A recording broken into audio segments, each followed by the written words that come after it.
रामकृष्ण परमहंस ने अपना ज्यादातर जीवन एक परम भक्त की तरह बिताया। वह काली माँ के भक्त थे। उनके लिए काली माँ कोई देवी नहीं थी, वह एक जीवित हकीकत थी। काली माँ उनके सामने नाचती थी, उनके हाथों से खाना खाती थी और उनके बुलाने पर आती थी और उन्हें आनंद विभोर छोड़ जाती थी। यह वास्तव में होता था, यह कोई घटना नहीं थी। उन्हें कोई मतिभ्रम नहीं था। वह वाकई काली माँ को खाना खिलाते थे। रामकृष्ण की चेतना इतनी ठोस थी कि वह जिस रूप की इच्छा करते थे वह उनके लिए हकीकत बन जाती थी। इस स्थिति में होना किसी भी इंसान के लिए बहुत ही सुखद होता है।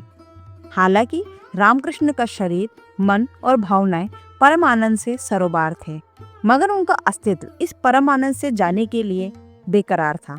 उनके अंदर कहीं न कहीं एक जागरूकता थी कि यह परम आनंद अपने आप में एक बंधन है।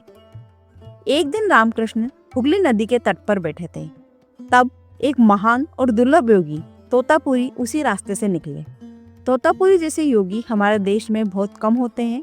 तोतापुरी ने देखा कि रामकृष्ण में इतनी तीव्रता और संभावना है कि परम ज्ञान प्राप्त कर सकते हैं, मगर समस्या यह थी कि वे सिर्फ अपनी ही भक्ति में डूबे थे। तोतापुरी रामकृष्ण के पास आए और उन्हें समझाने की कोशिश की। आप क्यों सिर्फ अपनी ही भक्ति में लीन हैं? आपके अंदर इतनी क्षमता है कि चरम को छू सकते हैं। रामकृष्ण बोले, मैं सिर्फ काली माँ को चाहता हूँ। वह एक बच्चे की तरह थे जो सिर्फ अपनी माँ को चाहता था। इससे बहस करना संभव नहीं था। यह बिल्कुल ही भिन्न अवस्था होती है। रामकृष्ण काली माँ को समर्पित थे। उनकी दिलचस्पी सिर्फ काली माँ में थी।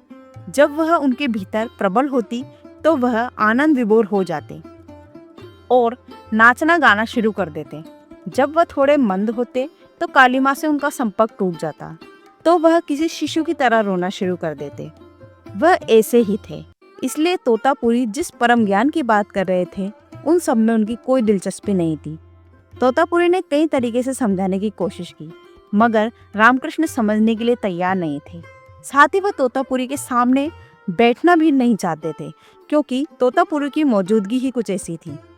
तोतापुरी ने देखा कि रामकृष्ण इसी तरह अपनी भक्ति में लगे हुए हैं। फिर वह बोले, यह बहुत आसान है। फिलहाल आप अपनी भावनाओं को शक्तिशाली बना रहे हैं, अपने शरीर को समर्थ बना रहे हैं, अपने भीतर एक रसायन को शक्तिशाली बना रहे हैं, लेकिन आप अपनी जागरूकता को शक्ति नहीं दे रहे। आपके पास जरूरी ऊर्जा है, मगर आपको सिर्फ अपनी जागरूकता को सक्षम बनाना है। रामकृष्ण मान गए और बोले, ठीक है, मैं अपनी जागरूकता को शक्तिशाली बनाऊंगा और अपनी पूरी जागरूकता में बैठूंगा। मगर जिस पल उन्हें काली माँ के दर्शन होते वह फिर से प्रेम और परमानंद की बेकाबू अवस्था में पहुंच जाते।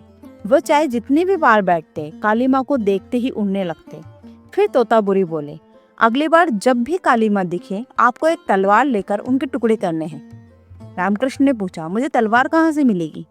तोतापुरी ने जवाब दिया, वहीं से जहाँ से आप काली माँ को लाते हैं। अगर आप एक पूरी काली माँ बनाने में समर्थ हैं तो आप तलवार क्यों नहीं बना सकते? आप ऐसा कर सकते हैं। अगर आप एक देवी बना सकते हैं तो उसे काटने के लिए तलवार भी बना सकते हैं। तैयार हो जाइए।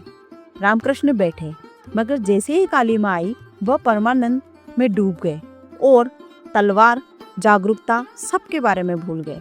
फिर तोतापुरी ने उनसे कहा, इस बार जैसे ही काली माँ आएंगी, उन्होंने शीशे का एक टुकड़ा उठाते हुए कहा, शीशे के इस टुकड़े से मैं आपको वहां पर काटूंगा जहां पर आप फंसे हुए हैं।